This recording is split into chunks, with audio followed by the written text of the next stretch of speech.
ঢাবির হলগুলোতে যে ছাত্রলীগের নেতা কর্মী আছে আমরা ফু দিলে 5 মিনিটে টিকতে পারবেন। আপনারা যারা গণমাধ্যম আপনারা অন্ধ হয়ে গেছেন এই আন্দোলনে থেকে, এই আন্দোলনে একটি বিশৃঙ্খলা তৈরি করার জন্য, সহিংসতা তৈরি করার জন্য। ছাত্রলীগের নেতা কর্মীরা ধৈর্যের পরিচয় দিয়েছে, তারা কোনো ধরনের সংঘর্ষে যায়নি। আজকে আপনি দেখেন যে বিজয় ৭১ হলে কোনো কারণ ছাড়া আক্রমণ করা হয়েছে, বঙ্গবন্ধু আক্রমণ করা হয়েছে, ১৪ সালের আক্রমণ করা হয়েছে। আমাদের ঢাবির হলগুলোতে যে ছাত্রলীগের নেতা কর্মী আছে আমরা ফু দিলে 5 মিনিটে টিকতে পারবেন।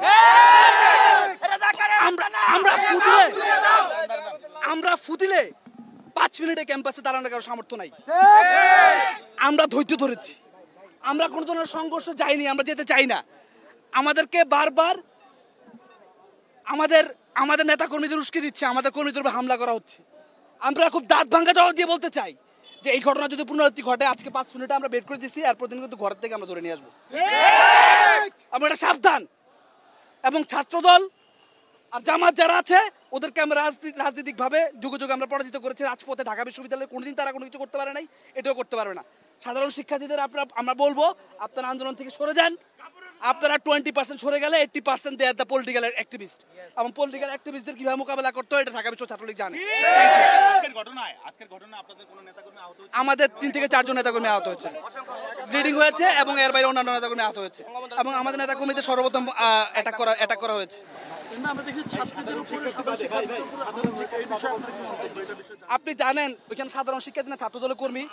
আপনি বলতেছেন সাধারণ শিক্ষার্থী, আমি বলতেছি এগুলো ইশরাকের কর্মী, শিবিরের কর্মী। আপনারা যারা গণমাধ্যম আপনারা অন্ধ হয়ে গেছেন, আপনারা এই আন্দোলনের মধ্যে সাধারণ শিক্ষার্থী দেখতেছেন। এই আন্দোলনের সাধারণ শিক্ষার্থী 10% থেকে 20%, বাকি 80% অ্যাক্টিভিস্ট ছাত্রদলের শিবিরের। বিকজ ছাত্রদল শিবিরে এখন কোনো এজেন্ডা নাই। 28 অক্টোবরের পর তারা গর্ত ঢুকে পড়ছে। এখন তারিখ যে আপনি আহ্বান জানাইছে, আপনারা তো এটা ফলো করে বলেন নাই। তারিখ যে আহ্বান জানাইলে কি ছাত্রদলের নেতা কর্মীরা আসবে না?